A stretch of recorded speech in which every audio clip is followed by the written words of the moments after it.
Monsoon parliament సెషన్లో లోక్సభలో తీసుకురానున్న కొత్త అటెండెన్స్ విధానంలో పలు మార్పులు ఉన్నాయని విమర్శించారు కాంగ్రెస్ ఎంపీ మాణిక్యం ఠాకూర్. ఇక ఎలక్ట్రిక్ పంచ్ విధానంలో ప్రధాని మోదీ మంత్రులకు మినహాయించడం సరికాదన్నారు. వక్ఫ్ బోర్డు సవరణ చట్టం ఓటింగ్ సమయంలో విఫలమైన విధానాన్ని మళ్లీ తీసుకురావడంలో అర్థం లేదన్నారు. ఒకవేళ ఎంపీల అటెండెన్స్ లో పారదర్శకత, జవాబుదారీతనం తీసుకురావడమే లక్ష్యమైతే ప్రధాని మోదీ మంత్రులకు ఎందుకు మినహాయించారని ప్రశ్నించారు.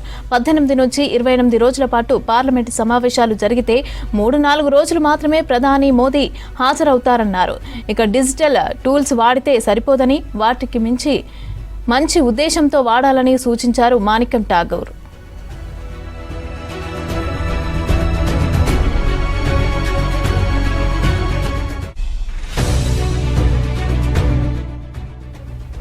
కొత్త అటెండెన్స్ విధానంలో ఎంపీలు తమకు కేటాయించిన సీట్ల దగ్గరే పంచ్ ఇవ్వాల్సి ఉంటుందని, సమయానికి ఆదా చేయడానికి లాబీలో రిజిస్టర్లో సిగ్నేచర్ విధానానికి స్వస్తి చెబుతున్నామన్నారు లోక్సభ స్పీకర్ ఓం బిర్లా.